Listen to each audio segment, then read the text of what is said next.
אז פלאפונים על שקט, אם בשטרה אנחנו לא זזים. שלום לכולם, כמה טוב לראות אתכם. הקומה היחידה שעובדת בכל הראל במגיעים פיזי. אז בימים הראשונים עבדנו מהבית. אז יוסי אומר לי, מה קורה רחל? תצאי קצת מהבית, בואי נעברר אותך שעה, שעתיים. לא הבנתי, מה זה נעברר אותך? מה, אני קוקי ספניה?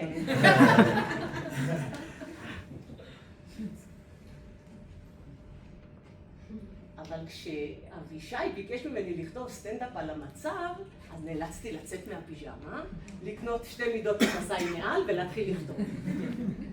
בואו נדבר על מה שהיה במעליות לפני שהתחילה המלחמה. הן היו מגיעות פעם ב3 ימים. היית לוחץ על 21, עוצר ב10, יורד ב9, עולה ל15, יוצא כי זה יותר מדי אנשים, עולה ל17, נאלץ לעלות במדרגות עד ל21. הייתי נכנסת לבניין ב8, מגיעה למשרד ב9:30. יוסי שואל, איפה את? איפה? אני תקועה במעלית אי לעת, כי הבאתי לא עובדות. ועכשיו המעליות חלליות. אין אנשים, אני לוחצת 21, משוגרת אותי. איזה תקופה מטורפת, ואיזה חברה מדהימה יש לנו. אין אחד שלא מכיר את המשפט, אולי יש לך ביטוח, אבל אין לך? רחל, אני שנים מנסה להחליף את האישה בפרסומת הזאת. אבל בוא נודה על האמת, יש פה קצת מסרים כפולים וסותרים. מצד אחד, חטיבת משאבי אנוש אומרת לנו להיכנס לזום להרצאות בנושא תזונה וחוסן נפשי ואיך לשמור על הבריאות והשפיות. מצד שני, מפציצים אותנו בשוברים לפיצות ולגלידות. כל יום ה-SMS היומי והמייל היומי. תיכנסו לסדנת הרפיה, סדנת נשימה, סדנת הקאה, סדנת פילאטיס, סדנת הכנה ללידה. וזה גם לא עוזר שבקפיטריה, הקפיטריה היא הממ"ד. אז גם אם יש הזקה, אני לא מפסיקה לאכול, אלא להפך, אני מגבירה קצב.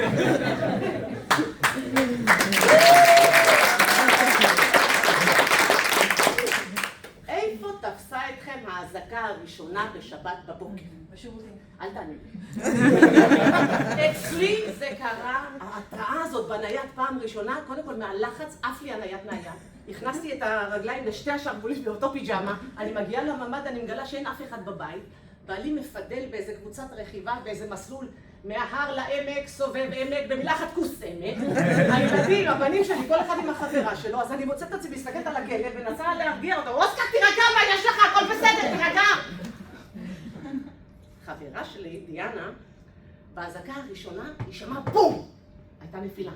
מתברר שהבת שלה נפלה מהמיטה. היא נכנסה לחדר מהר לראות מה קורה איתה, הבעל צועק, תיכנסו לממ"ד! אז היא מרימה אותה מהלחץ, היא דפקה לה את הראש בארון. ותוך כדי תנועה היא אומרת, ממי, צריך לבנות לילדה גם את הראש. אותה חברה גם יותר מדויקת מפיקוד העורף. היא מקבלת הכל לשעון החכם. היא יודעת לפני כולם מתי יש הזקה, מאיפה מגיע הטיל, האם זה מאיראן, האם זה מלבנון, האם זה טיל מתפצל, האם זה 10 דקות, האם זה 1.5 דקות, היא לא לחוצה בכלל. היא רק אוהבת לדעת. פעם אחת היא קיבלה הזקה ולא הייתה לה התראה לפני. הייתה בטוחה שהשעון נדפק.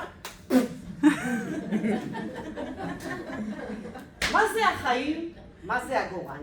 אני אכניס אתכם קצת לפרופורציות.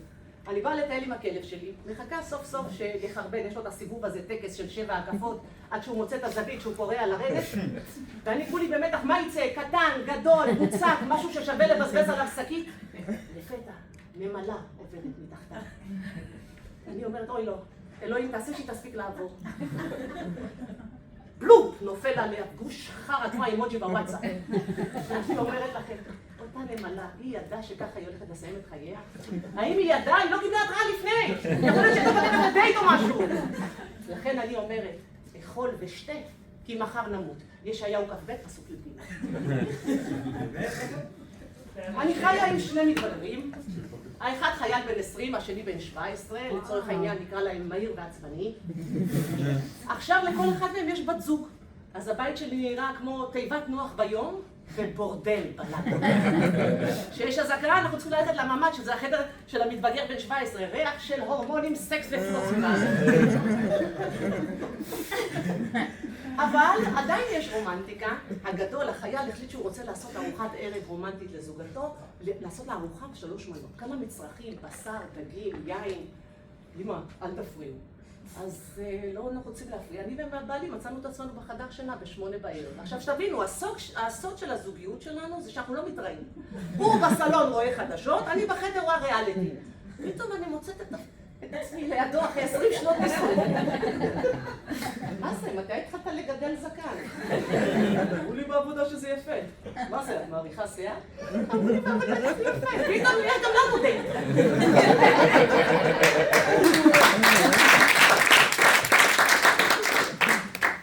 מה עם סקס במלחמה?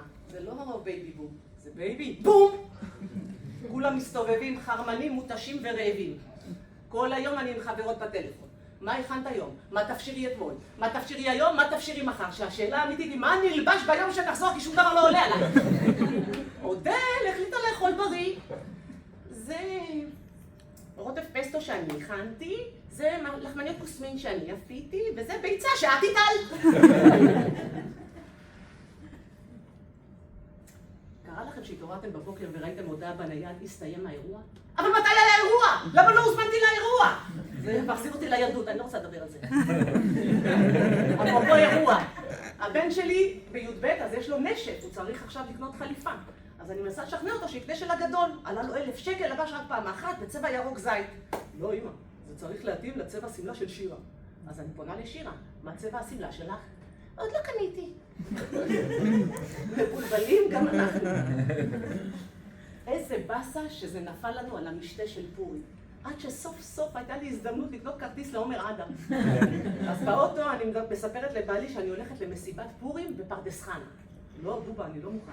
מה זאת אומרת? אני הולכת כמו מיני מאוס, עוד יותר גרוע. פרדס חנה זה עיר המיניות של ישראל. מה זה אומר? כולם שם פוליאמורי, יחסים פתוחים, וזה אוקיי, ומאיפה אתה יודע? פספס פנייה בווייז.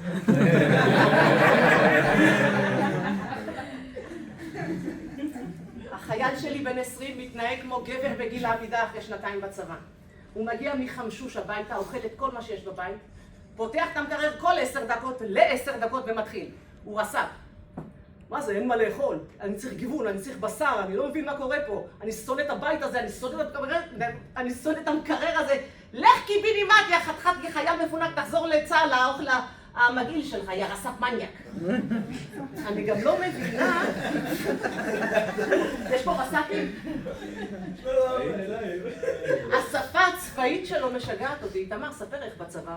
בסדר, עברנו בחמאס, היה צ'יל.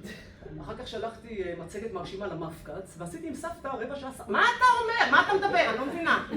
ואחר כך דקרתי 3 מ-3. מה, מחבלים? לא, אמא, נקודות ניווט. איתמר, תפנה מדיח, ביצים שלי. מה זה? כן, לא, עוד מעט. שלחתי לצ'אט GPT. השיב לי מתכון של עוגה עם 2 ביצים. ולסיום, אני חושבת על אותה נמלה.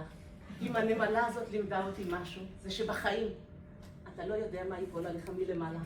זה יכול להיות טיל וזה יכול להיות חרא, אבל הכי חשוב שנלמד לעשות מזה קומדיה. אז תשמרו על עצמכם ועל החיוך, זה חינם וזה שווה המון. תודה רבה לכם!